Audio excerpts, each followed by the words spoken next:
I'd like to introduce Tina and Ayla. I remember meeting her, as I said, 3 weeks ago at the Opera House, and as soon as I heard her voice, my head was in the towel. So please come up, Ayla and Tina. She's got a little performance she wants to do.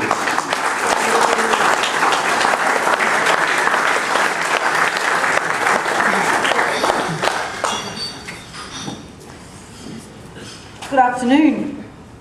It is indeed a very special honour to be invited to speak to you all today. I met Team Chriso, the extended family, at a charity dinner. It was my first for our family, my partner Steve, Rebecca, our music teacher. We were able to go and support a fundraising event for the first time in our lives, in my daughter's life. It's been our family has had a very long journey with CF, and finally, after our life, all of our struggles, life is good. We have a lot to be thankful for. My daughter Ayla, who is now 15, was first diagnosed with cystic fibrosis at about 18 months of age.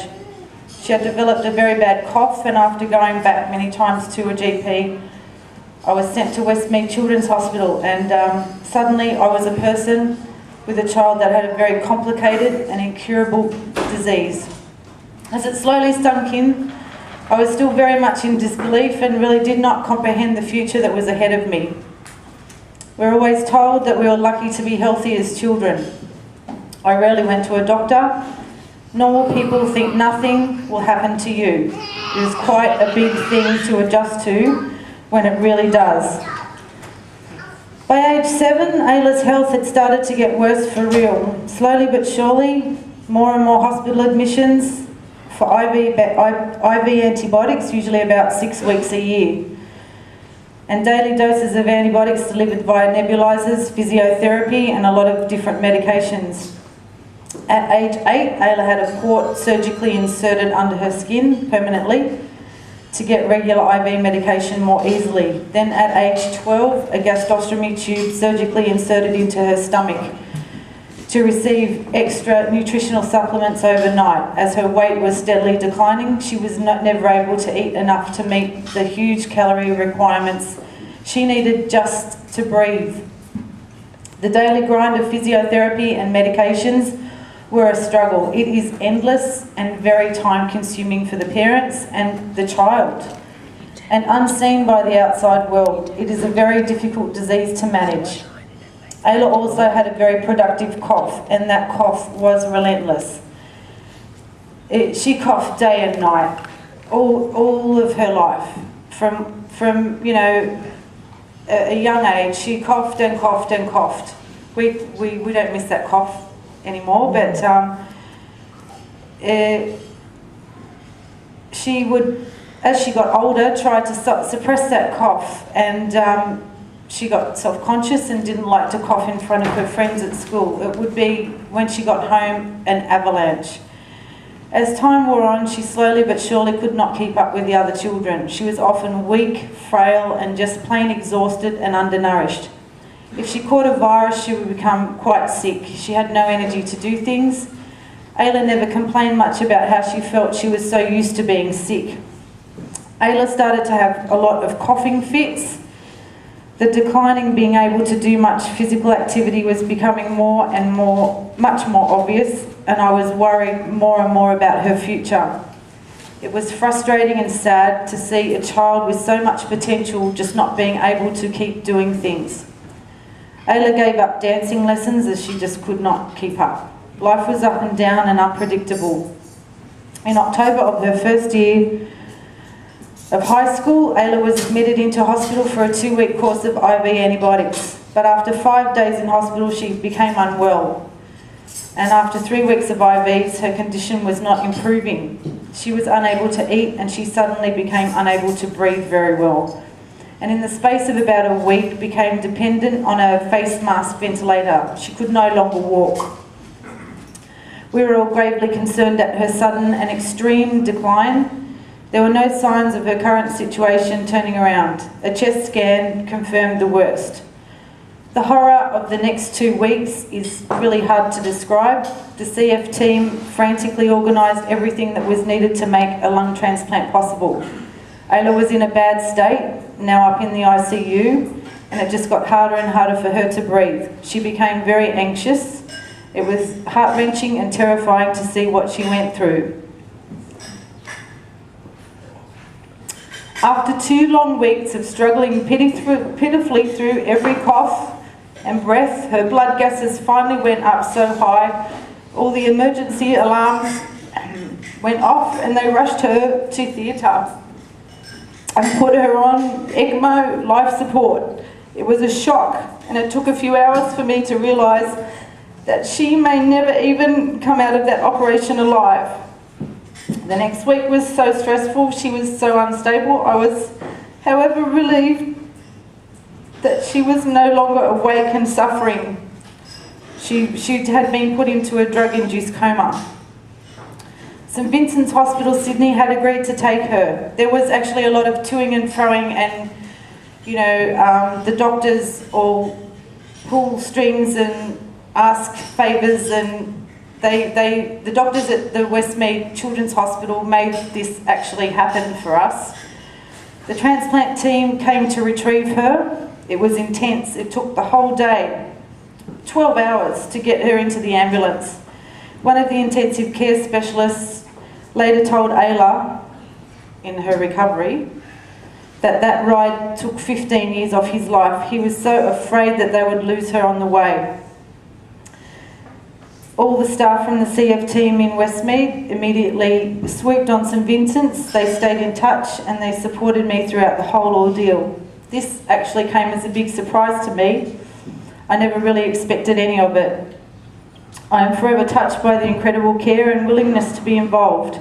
Everyone on the CF team was personally affected after all the years that they have put into caring for and knowing Ayla. And they have to do this with each and every child that comes to their clinic. And Aidan will be a part of that process.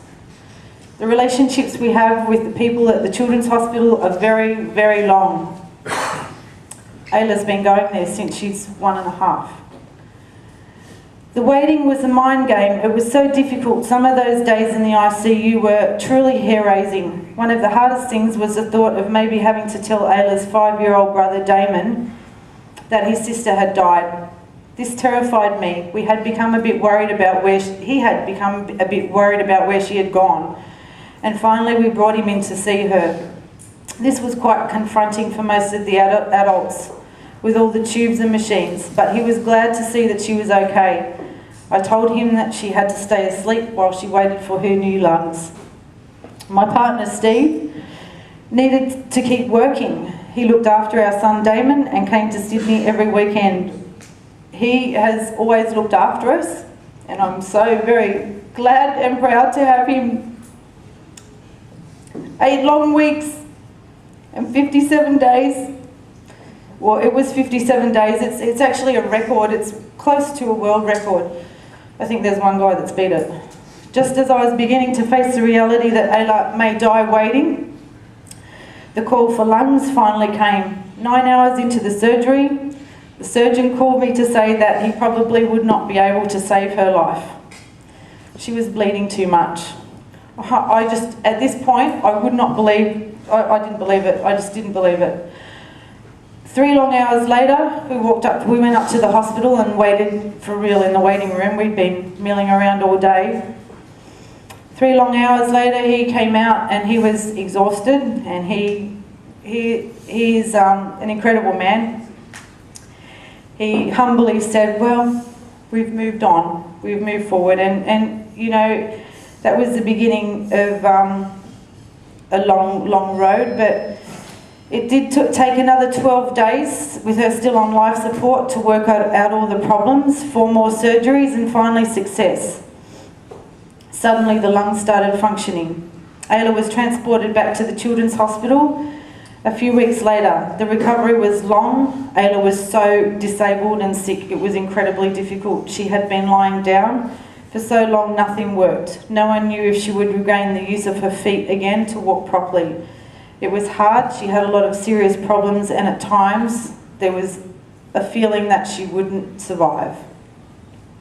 Slowly and surely she recovered, learning to walk again, and it took 3 more months to get her back on her feet, each day a small inch forward.